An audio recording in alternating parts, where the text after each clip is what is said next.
Ustadz mau tanya bagaimana istri yang khulu tapi pengadilan agama memutuskan tolak satu bayin sugra.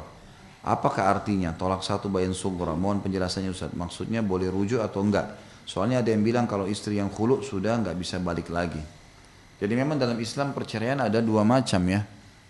Ada tiga macam sebenarnya. Ada perceraian yang terjadi pada saat si suami murtad atau kafir, ya, secara otomatis.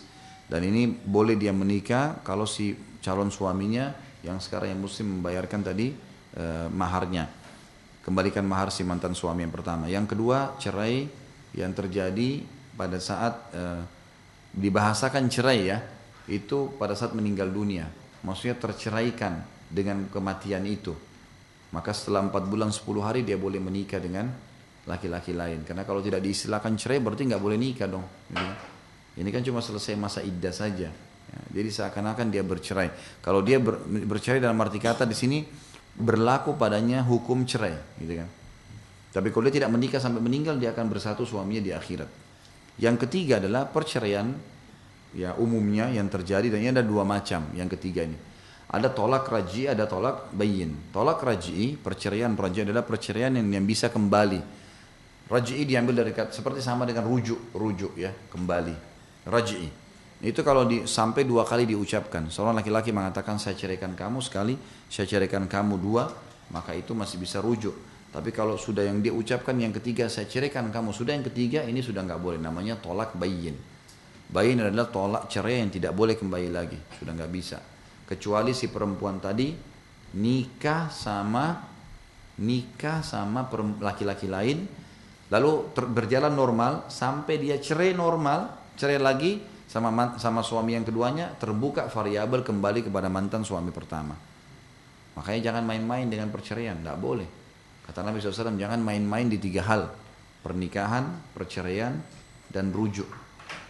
Nggak boleh main-main nih, gitu kan. Nggak boleh misalnya saya bilang sama teman saya, anak saya perempuan dan anak dia laki-laki, nanti kita nikahkan ya anak kita. Kalau dia bilang iya, itu kata Nabi SAW wajibat. Itu harus disampaikan ke anak-anak kalau besar, dulu kau pernah dijodohkan loh ya. Kalau dia bilang saya nggak mau ayah, ya sudah, dia sudah batal. Makanya jangan tawar-tawarin anak, ini nggak perlu. Tadi tawarkan diri lain. Ini kalau anak nggak boleh karena terkena hukum. Nggak boleh juga main-main dengan cerai. Saya ceraikan kamu, saya ceraikan kamu. Kau kalau pulang ke rumah ibu kamu saya ceraikan. Gitu. Dan seterusnya, ini nggak boleh main-main. Ini masalah halal atau haramnya kemaluannya istrinya gimana?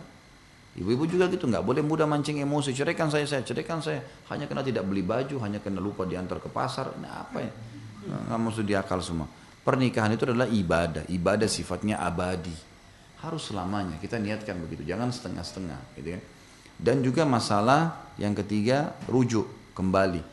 Selama masa 2 kali cerai, kalau belum lewat 3 bulan, maka 3 kali masa haid boleh kembali tanpa akad nikah, dengan baikan, dengan sentuhan dan seterusnya sudah kembali. Lewat dari itu maka harusnya dia ya nikah baru. Itu tolak nomor 3, cerai yang umum terjadi, tapi ada 2 macam, ada tolak raj'i, tolak bayin. Tolak raj'i sudah saya jelaskan tadi, bisa kembali kalau 2 kali. Tolak bayin adalah tidak boleh kembali lagi. Kalau ya si istri ini sudah 3 kali diceraikan, kecuali dia nikah dan dia cerai sama suaminya, baru dia bisa kembali. Ini tolak bayin namanya. Nah, sekarang pertanyaannya, kenapa kalau kita ajukan di pengadilan Indonesia ada peraturan pemerintah, hakim mengeluarkan tolak bayin sugra? Apakah itu boleh kembali? Nah, di sini memang khusus masalah ini khulu namanya ya. Khulu itu perempuan yang sudah tidak mau sama suaminya, dia yang ngajukan di pengadilan. Nih, saya ngajukan suami saya karena 1, 2, 3, 4, 5 dusta, bohong, apalah mukul saya, tidak kasih nafkah, apalah disebutin sama dia alasannya. Nanti si hakim akan memberikan surat kepada si laki-laki. Dipanggil nih si laki-laki datang. Setelah datang, ini loh surat suami istrimu. Jawab ya dalam bentuk tulisan. Si hakimnya enggak buat mereka ribut, enggak. Ini datang di ruangan bersama-sama, hakimnya ada, ini surat keluhan. Suami bilang begini nih, si istri bilang begini. Jawab ya, jawab. Janjian 2 minggu lagi misalnya, tanggal sekian. Maka pulanglah si suami, diketik sama dia, dibalas. Saya tidak begini, alasannya ini buktinya ini. Nanti begitu datang, hakimnya juga cuma ambil, nih balasan suami kamu. Terus dikasih mereka balas-balasan di sini sampai nanti hakim akan mengambil sebuah kesimpulan.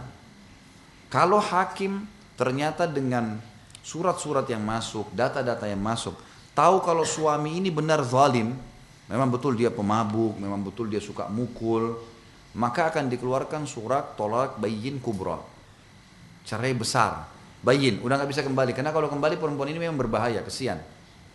Tapi kalau ternyata dari surat-surat ini ditemukan perempuan ini memang dasarnya tidak benar, memang dianya karena sudah suka laki-laki lain lah, memang karena dia beginilah, begitulah, karena merasa perlu punya mobil suaminya belum bisa belikan. Hakim temukan memang si perempuan ini yang iseng nih, gitu kan? Maka dikeluarkan tolak bayyin sugro. Surat cerai bayyin tapi sugro. Ini masih bisa rujuk, masih bisa kembali, gitu kan? Masih bisa kembali. Itu yang dimaksud dengan tolak bayyin tadi sugro itu.